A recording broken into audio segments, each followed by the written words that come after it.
Bismillahirrahmanirrahim. Assalamualaikum warahmatullahi wabarakatuh. Alhamdulillah wassalatu wassalamu ala Rasulillah wa ala alihi wa sahbihi wa mawalah. Teman-teman, selamat datang di dalam program Ramadan series kita dengan tema Beningkan dari Hati. Nah, kali ini saya akan berbagi dengan teman-teman tentang keutamaan membaca Al-Quran. Karena sesungguhnya bulan Ramadan itu adalah Syahrul Quran, kata para ulama, bulannya Al-Quran.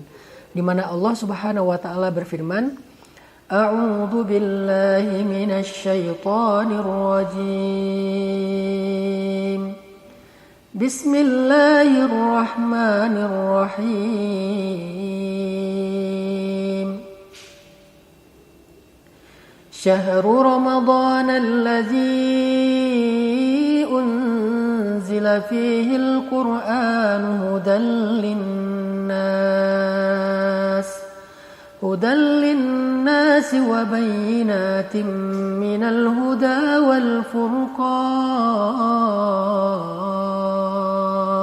Al-Quran, kitab yang sangat mulia, firman Allah yang sangat istimewa.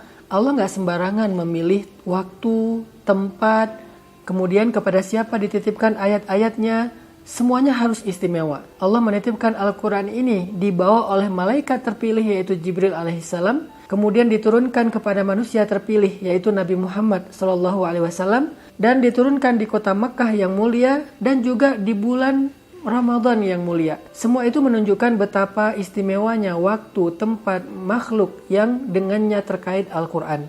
Makanya Ramadan adalah bulan Al-Quran. Kita ada kebiasaan untuk tadarusan, khataman Al-Quran. Bahkan di dalam sholat tarawih ataupun qiyam di 10 malam terakhir Ramadan itu, salah satu di antara amal soleh yang paling favorit adalah membaca Al-Quran, baik di dalam sholat maupun di luar sholat. Pertanyaannya adalah bagaimana caranya membaca Al-Quran untuk mengobati hati atau menjadi syifa, menjadi obat terhadap berbagai macam masalah di dalam jiwa kita.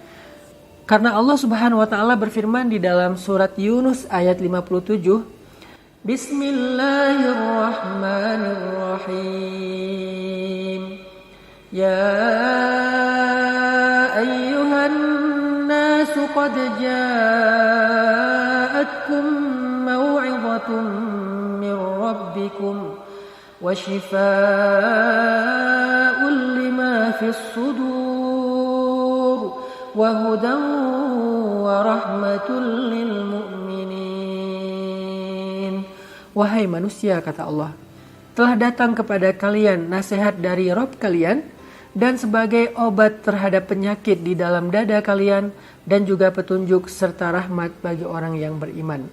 Di dalam ayat ini Allah menyebutkan Al-Quran adalah obat.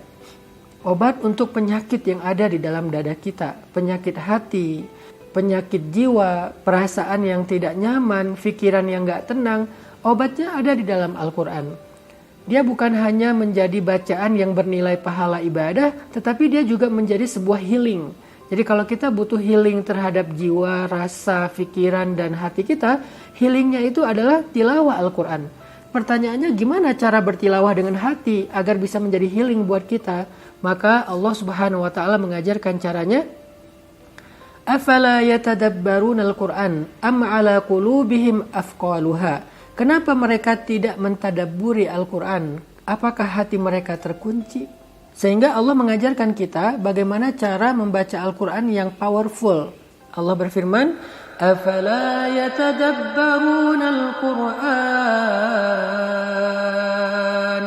أفلا يتدبرون القرآن أم على قلوب أفقالها.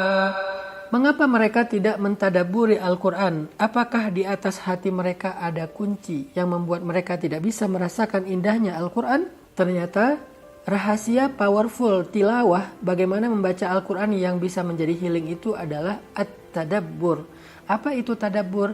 Memaknai ayat yang kita baca dengan pemaknaan yang dalam. Kita bisa melakukan itu dengan membaca ayat-ayat yang tematik. Jadi kita nggak harus selalu membaca Al-Quran itu dari awal sampai akhir, dari Al-Fatihah sampai An-Nas. Kita bisa membaca surat ataupun ayat secara tematik. Kita bisa googling misalnya ayat tentang galau. Apa sih ayat tentang galau? Atau kisah-kisah. Kita juga bisa membaca ayat tematik dalam bentuk kisah-kisah tentang orang yang lagi galau, khawatir, bingung. Gimana cara dia keluar dari perasaan yang tidak nyaman itu. Nah, ketika kita memilih ayat tematik sesuai dengan apa yang sedang kita alami, kita akan lebih mudah untuk memaknainya. Kita akan lebih mudah untuk tadabbur. Lalu setelah kita memilih ayat itu, kita baca dengan memperhatikan terjemahannya dan kita ulang-ulang ayat tersebut. Dan gak apa-apa kalau misalnya kita membaca satu ayat lalu mengulangnya berkali-kali, bahkan di dalam sholat, terutama sholat sunnah pun gak masalah. Misalnya di dalam surat Ar-Rahman, فَبِأَيِّ آلَاءِ رَبِّكُمَا تُكَذِّبَانِ. Lalu kita renungkan nikmat Allah selama ini dalam hidup kita. Terus kita ulangi lagi. فَبِأَيِّ آلَاءِ رَبِّكُمَا تُكَذِّبَانِ. Kita renungkan lagi. Kita baca lagi. فَبِأَيِّ آلَاءِ رَبِّكُمَا تُكَذِّبَانِ.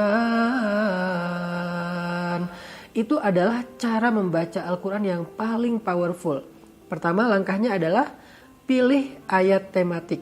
Googling dulu kalau kita nggak ngerti cara memilih ayat secara langsung di Al-Quran. Tema apa yang kita pengenin? Biasanya keluar tuh ayat-ayatnya. Lalu baca ayat itu dengan terjemahan. Setelah kita memahami dan menghafal terjemahannya, coba terapin ayat itu di dalam sholat dengan cara diulang-ulang berkali-kali. Sambil memaknainya di dalam hati kita, di dalam pikiran kita. Oh ini maksudnya, oh ini maksudnya. Itu jadi healing banget, itu touching banget, itu powerful banget. Kita misalnya baca pengen ini nih, pengen kok saya orangnya sering lalai ya, kok saya orangnya larut ya dengan dunia, pengen sesekali merasakan dekat dengan akhirat, dekat dengan kematian, supaya lebih semangat dalam beribadah dan bertaubat. Ayatnya apa? Kalla idza balagatit taraqi wa qila man raq wa dhanna annahu al-firaq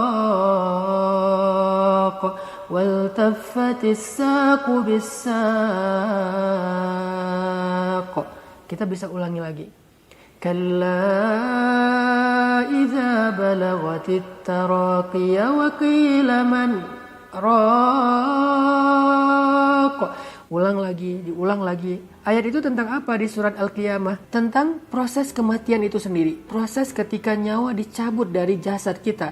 Itu kita ulang-ulang, apalagi tengah malam lagi tahajud, lagi witir, atau menjelang subuh. Itu powerful banget teman-teman. Makanya membaca Al-Quran yang bisa menjadi healing bagi hati kita itu nggak cukup hanya membaca hurufnya. Tetapi kita harus membaca maknanya, kita terjemahkan, kita ulang-ulang, kita cari waktu yang nyaman untuk kita membacanya lalu merenungkannya sehingga kita akhirnya bisa yakhirruna lil adqani sujada, bisa tersungkur menangis sepanjang malam. Allah Subhanahu wa taala berfirman, "Wa idza tuliyat 'alaihim ayatur rahman kharru sujadan wa bukiya." Kalau mereka dibacakan ayat-ayat Allah, mereka tersungkur dan mereka bersujud sambil menangis. Nah, itulah teman-teman how to tilawah Al-Quran yang powerful, yang touching di dalam hati kita, agar bacaan Al-Quran kita bisa menjadi healing, bisa menjadi syifa lima fis sudur. Mudah-mudahan kita bisa menerapkannya dalam program tadarusan kita selama bulan Ramadan. Barakallahu fikum.